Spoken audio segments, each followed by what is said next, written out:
How long did you know Father Michael and Joseph? When he came to the parish, approximately 10 years. So, what's special about him? He really loved this parish. Yes. And he was determined, without him, we would not have this parish. Because after Katrina, we were not going to be opened. But he got in here and started cleaning, and actually we were in here on our hands and knees cleaning this place out. And he was, without him, we would not be here. Okay. He'd get up at 3 o'clock in the morning to work. Yes, really? Mm-hmm. Oh my God. He was an extremely hard worker. He didn't have a cook, didn't have a housemaid. He wanted to do it all himself. There was a comment made yesterday by his brother at the Vietnamese traditional funeral that he was so determined to be resurrection that he figured after 3 days after his death, when he would transfer his body, to all of a sudden he would pop up and say, "Okay, here I am." It was, I wouldn't have been surprised. He was a remarkable man. A very holy man. Very holy. And he loved his children, both the church children and his family. I see. They were his kids. Yes. He was a good man and a good priest. I couldn't always understand what he was saying, but I would get the gist of it. We appreciate him being here and keeping our church first. Okay. Thank you. Thank you. May the peace of Christ be with him forever and you. Thank you so much. Nice meeting you. Nice meeting you too. Please tell me how much you know about Father Michael and Joseph. We've been knowing Father for maybe 4 or 5 years. We were, after Katrina, searching for a home parish again when we returned to New Orleans. Yes. And Father welcomed us with open arms. His heart was just so wonderful. His heart and his message to all of us, it was just, I feel, just God speaking to us.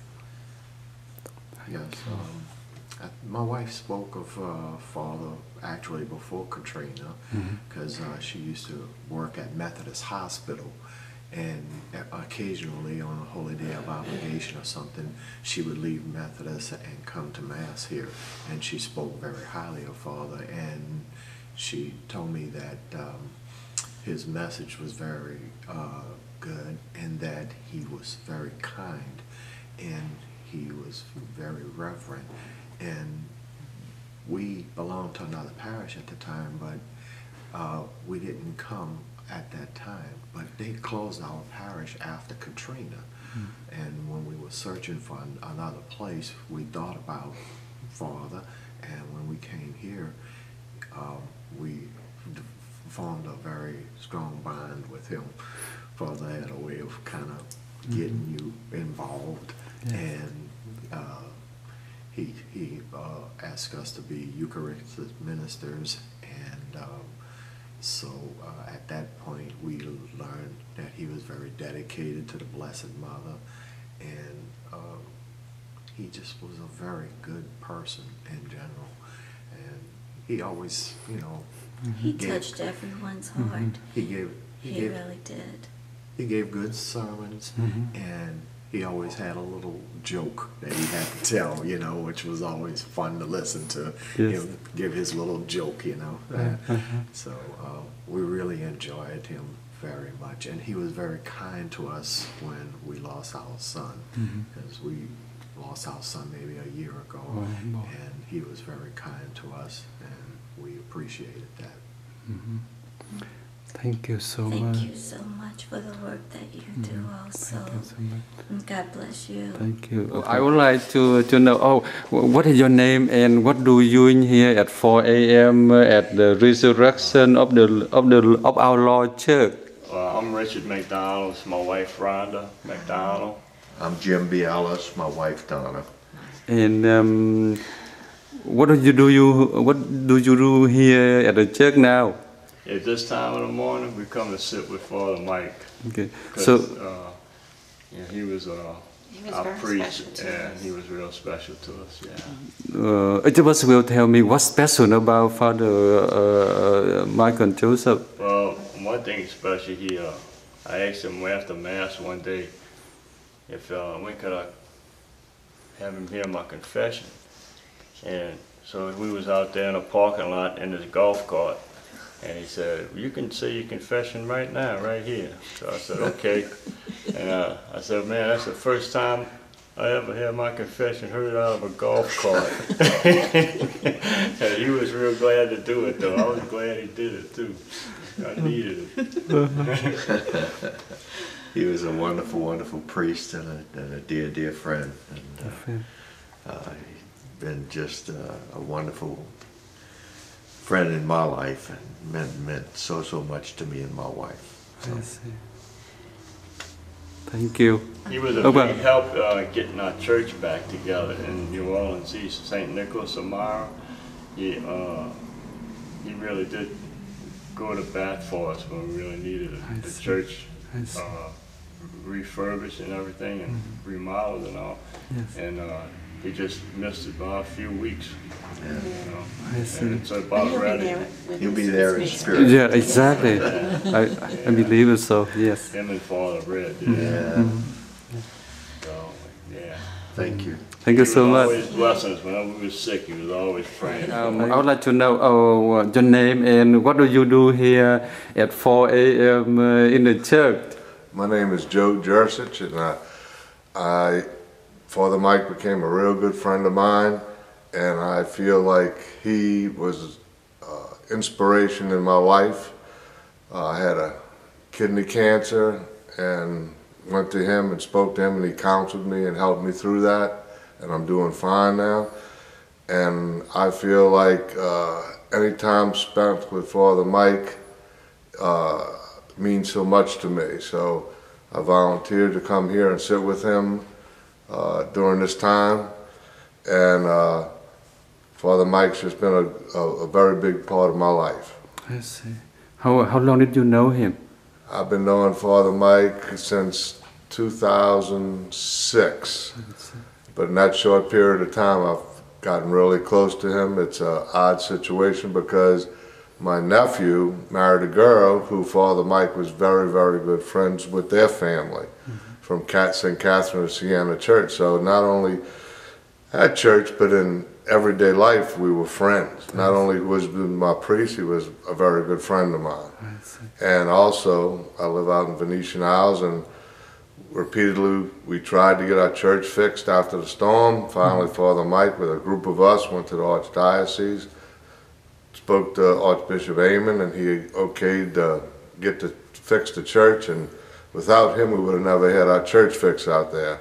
I just wish Father Mike would have been there to see the church completely finished. So I do have some sorrow for that, but I think he's still looking down upon us, and he's still helping us even though he has passed away. I see. Do you see him working at the church? What did he do?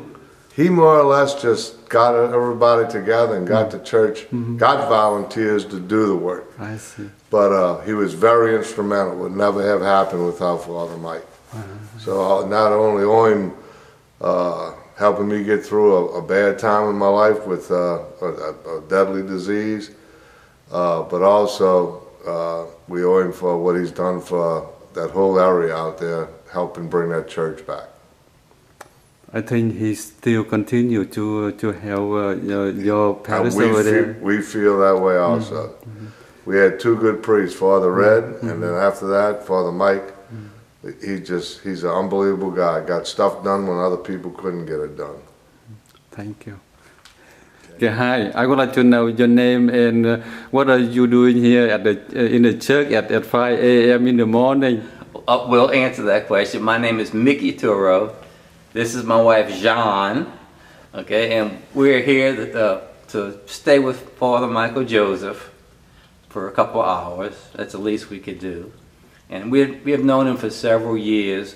And the main thing that we were involved with Father Michael Joseph is that he was going to open up a mission church close to where we live, St Nicholas of Myra, and it's almost ready to open. The pews were delivered the day he died, and he was going to be our pastor there. And he's been working on this church for well over a year, almost since Hurricane Katrina, because we don't have a church anywhere close to where we live. We probably about maybe 15 miles from where we live to come here, you know. So he was a wonderful help on it. He was involved every single day, every day. He planned everything, and just a hard worker. Okay. As everybody knows, he liked to do everything himself. And he was handling this. He had help. He had help, but he was totally involved with it. We appreciate it, and that's why we're here. Just give our respects. Mm-hmm. Thank you very much. Thank you very much. Do you want to anything? Well, as you know, Micae said, we mostly, you know, got to know him better through St. Nicholas of Myra, you know, the mission church that, you know, they started up now. Right. And I know one day I came over here and the doors was locked. He was coming in, he was on his golf cart to pick up some supplies. He says, "You want to go to church?" And I said, "No, I was just passing by. I saw you on your golf cart and I just want to say hello." Yes. Thank you. Okay, it couldn't be done. Somebody said that it couldn't be done, but he with a chuckle replied that maybe it couldn't, but he would be one who wouldn't say so till he tried. So he buckled right in with a trace of a grin on his face. If he worried, he hid it. He started to sing as he tackled the thing that couldn't be done, and he did it. Somebody scoffed, "Oh, you never do that. At least no one has done it." But he took off his coat and he took off his hat, and the first thing we knew, he begun it. With the lift of his chin and a bit of a grin, without any doubting or quibble, he started to sing as he tackled the thing that shouldn't be done, but he did it. There are thousands to tell you it cannot be done. There are thousands to prophesy failure. There are thousands to point out to you one by one the dangers that wait to assail you. But just buckle it in with a bit of a grin. Just take off your coat and go to it. Just start to sing as you tackle the thing that couldn't be done, and you'll do it. Thank you so much. Yeah. Thank you.